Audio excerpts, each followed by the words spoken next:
সামাজিক যোগাযোগ মাধ্যমে আমরা প্রায় সময় দেখি অনেকে দাবি করেন মুজিবপুত্র কামাল মেজর ডালিমের স্ত্রীকে অপহরণ করে ইজ্জতহানি করেছিল।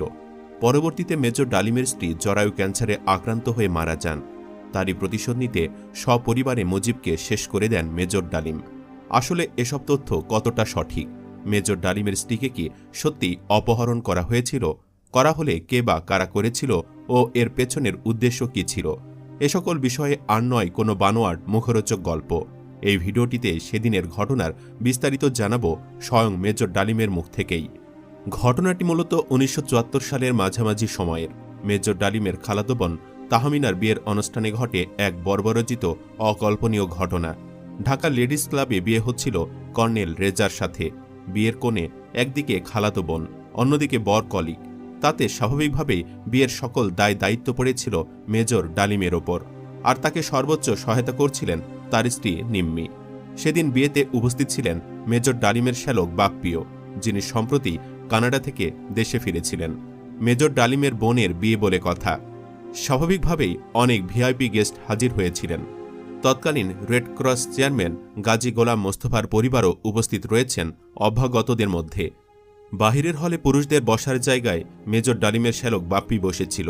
তার ঠিক পেছনের সারিতে বসেছিল গাজীর ছেলেরা। বয়সে ওরা সবাই কম বয়সী ছেলে ছোকরা। হঠাৎ করে গাজীর ছেলেরা পেছন থেকে কৌতুক ছলে বাপ্পির মাথার চুল টানে।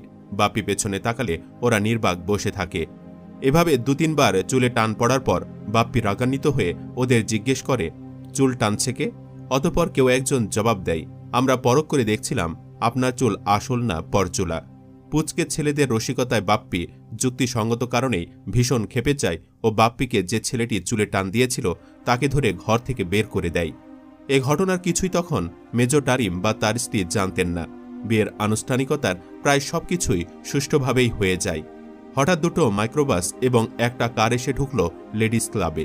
কার থেকে নামলেন স্বয়ং গাজী গোলাম মোস্তফা, আর মাইক্রোবাস দুটো থেকে নামল প্রায় ১০-১২ জন অস্ত্রধারী বেসামরিক ব্যক্তি। গাড়ি থেকে প্রায় চিৎকার করতে করতে বেরুলেন গাজী গোলাম মোস্তফা। কোথায় মেজর ডালিম? বেশি বার বেড়েছে, তাকে আজ আমি শায়েস্তা করব। কোথায় সে? ঘটনার আকস্মিকতায় মেজর ডালিম তো হতবাক। ডালিম অত্যন্ত ভদ্রভাবে তাকে জিজ্ঞেস করলেন, ব্যাপার কি? এ সমস্ত কিছুর মানেই বা কি? তিনি তখন ভীষণভাবে ক্ষিপ্ত। এক নাগাড়ে শুধু বলে চলেছেন, গাজীরে চেনো না? আইজ আমি তোরে মজা দেখামো, তুই নিজেরে কি মনে করছস? তার ইশারায় অস্ত্রধারীরা সবাই তখন মেজর ডালিমকে টানা হেঁচড়া করে মাইক্রোবাসের দিকে নিয়ে যাবার চেষ্টা করছে। ইতিমধ্যে বাহিরে হইচই শুনে ডালিমের স্ত্রী নিম্মি এবং খালা মানে বিয়ের কোণে তাহমিনার মা বেরিয়ে এসেছেন অন্দরমহল থেকে। তবুও ডালিমকে জোর করে ঠেলে উঠানো হলো মাইক্রোবাসে। আমাকে গাড়িতে তুলতে ডালিমের স্ত্রী ও খালা দুজনেই গাজীকে বলল, ডালিমের সাথে আমাদেরকেও নিতে হবে আপনাকে, ওকে একা নিয়ে যেতে দেব না আমরা।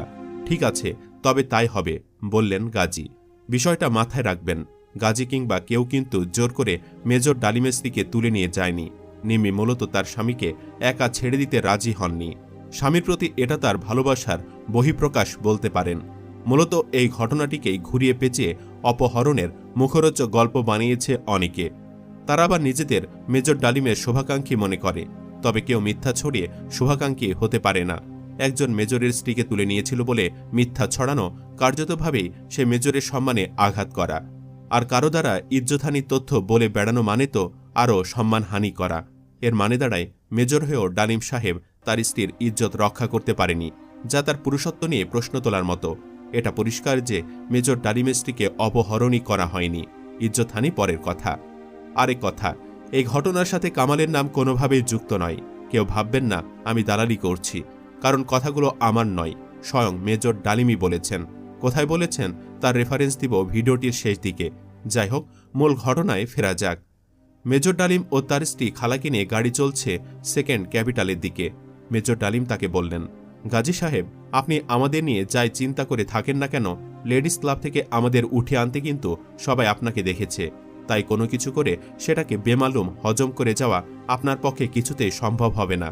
এ কথা শুনে গাজীর হুঁশ ফিরে। আসলেই তো, আমি ভরা মজলিস থেকে একজন মেজরকে সপরিবারে তুলে নিয়ে এসেছি।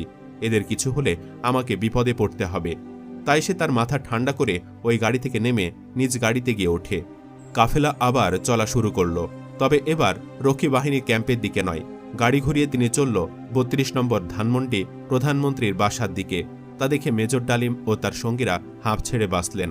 কলাবাগান দিয়ে ৩২ নম্বর রোডে ঢুকে মেজর ডালিমদের বহন করা মাইক্রোবাসটা শেখ মুজিবের বাসার গেট থেকে একটু দূরে একটা গাছের ছায়ে থামতে ইশারা করে গাজী তার গাড়ি নিয়ে সোজা গেট দিয়ে ঢুকে গেল ৩২ নম্বরের ভেতরে। সেকেন্ড ফিল্ড রেজিমেন্ট তখন শেখ মুজিবের বাড়ি পাহারা দিচ্ছে। মেজর ডালিম তাদের ডাকতে চেয়েছিলেন, তবে আবার ভাবেন এর ফলে যদি গোলাগুলি শুরু হয়ে যায় তবে ক্রসফায়ারে বিপদের ঝুঁকি বেশি। এসবের মধ্যেই তৎকালীন এসপি মাহবুব মুজিবের বাড়িতে প্রবেশ করে। সাথে ছিল লিটু নামের একজন, যিনি মেজর ডালিমের বেশ পরিচিত।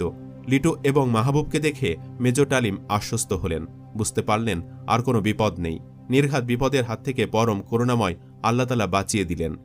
জানা যায় লিটুই এসপি মাহবুবকে নিয়ে মুজিবের বাড়িতে হাজির হন। লিটু যখন মাহবুবের বাসায় গিয়ে পৌঁছে, মাহবুব তখন মানিগঞ্জ থেকে সবেমাত্র ফিরে বিয়েতে আসার জন্য প্রস্তুত হচ্ছিল।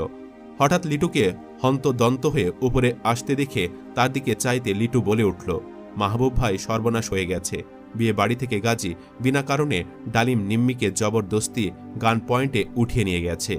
এ কথা শুনে এসপি মাহবুব স্তম্ভিত হয়ে যায়। প্রধানমন্ত্রীকে খবরটা সবচেয়ে আগে দেওয়া দরকার, কোনো অঘটন ঘটে যাবার আগে। তিনি বলেন, গাজীর কোনো বিশ্বাস নাই, ওর দ্বারা সবকিছুই সম্ভব। তবে মাহবুবের কল করতে হয়নি, উল্টো শেখ মুজিবই টেলিফোন করে বসে। কল রিসিভ করতে মুজিব বলে ওঠে, মাহবুব তুই জলদি চলে আয় আমার বাসায়। গাজী এক মেজর আর তার সাঙ্গ পাঙ্গদের ধরে আনছে এক বিয়ার অনুষ্ঠান থাইকা। এখানে শেষ নয়, মুজিব তারপরই সেনাদের নিয়ে বাজে মন্তব্য করে বসে। তিনি বলেন, ওই মেজর গাজীর বউয়ের সাথে ইয়ারকি মারার চেষ্টা করছিল, উপযুক্ত শিক্ষা দিতে হবে। বেশি বাড় বাড়ছে সেনাবাহিনীর অফিসারগুলির। সব শুনে এসপি মাহবুব জানতে চাইল, স্যার গাজীকে জিজ্ঞেস করুন মেজর ও তার সাঙ্গ পাঙ্গদের কোথায় রেখেছেন তিনি। মুজিব জবাব দেন, ওদের সাথে কইরা লইয়া আইসে গাজী, গেটের বাহিরে গাড়িতে রাখা হয়েছে বদমাইশ গোলারে। তারপরই এসপি মাহবুব মুজিবকে হতবাক করে জানায়, স্যার গাজী মেজর ডালিম আর নিম্মিকে তুলে এনেছে লেডিস ক্লাব থেকে, ওখানে ডালিমের খালাতো বোনের বিয়ে হচ্ছিল। এ কথা শুনে শেখ মুজিব আকাশ থেকে মাটিতে আছাড় খায়। হতবাক হয়ে বলে ওঠে, কস কি তুই? আমি সত্যি বলছি স্যার, আপনি ওদের খবর নেন, আমি এক্ষুনি আসছি বলে ফোন রেখে দেন এসপি মাহবুব। এসব আলোচনার পরই মাহবুব লিটুকে সঙ্গে করে চলে আসে ৩২ নম্বর ধানমন্ডিতে। মাহবুবের ভেতরে যাওয়ার কয়েক মিনিটের মধ্যেই রেহানা কামাল ছুটে বাহিরে এসে মেজর ডালিম ও তার স্ত্রী খালাকে ভেতরে নিয়ে যায়। এখানে খেয়াল করবেন, শেখ কামাল মেজর ডালিম ও তার স্ত্রী খালাকে বাড়িতে স্বাগত জানান, অপহরণ করার প্রশ্নই ওঠে না। যাই হোক, সবাই যখন ভেতরে প্রবেশ করে শেখ মুজিব চিৎকার করে গাজীকে বলেন, হারামজাদা, এইটা কি করছস তুই? ডালিম আর নিম্মির কাছে মাপচা। আর মেজর ডালিমকে উদ্দেশ্য করে শেখ মুজিব বললেন, তুই গাজীরে মাপ কইরা দে। মুজিবের এই মীমাংসাকে মেজর ডালিম বলেন মোড়লি কায়দায় আপোষ রফা।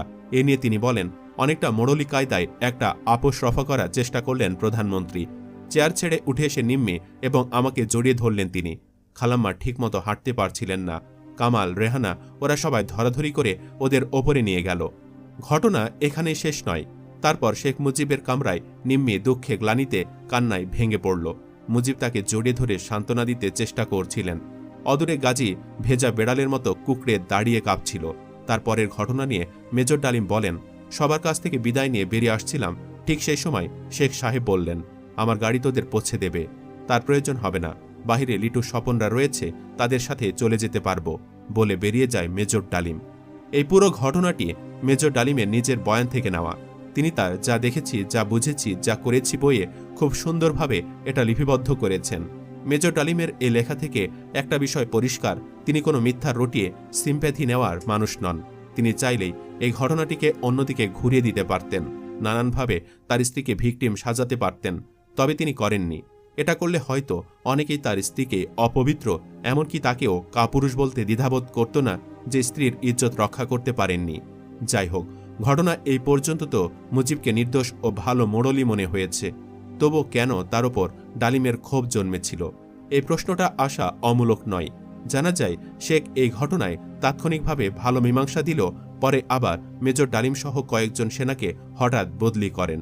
অনেকে বলে থাকেন, যেখানে মুজিব গাজীকে কোনো সাজা দেননি, সেখানে কোনো আলোচনা ছাড়াই মেজর ডালিমকে বদলির বিষয়টি অপমান হিসেবে নেন তিনি। এ থেকে এক ধরনের ব্যক্তিগত আক্রোশ সৃষ্টি হয়। তবে এটা সপরিবারে মুজিব হত্যার কারণ ছিল না বলেও দাবি অনেকের। তাদের মতে 15 আগস্টের ঘটনা কেবলই দেশের কল্যাণের জন্য। প্রিয় ভিউয়ার্স, কাউকে নিয়ে আমরা যখন কিছু বলবো তখন অবশ্যই যতটা সত্য ততটা বলা উচিত। শত্রুর বেলায়ও বানিয়ে বানিয়ে মিথ্যা বলা উচিত না। আমরা সেটার পক্ষে নই। আমাদের আজকের আলোচনা আপনার কাছে সত্য নাকি মিথ্যা কি মনে হয়েছে কমেন্টে জানাতে ভুলবেন না। কিন্তু সত্য মনে হলে অবশ্যই ভিডিওটি লাইক ও শেয়ার করবেন, কারণ সত্য প্রচার ও প্রসার করা আমাদের সকলেরই দায়িত্ব। আজকের মতো বিদায় নিচ্ছি, ধন্যবাদ।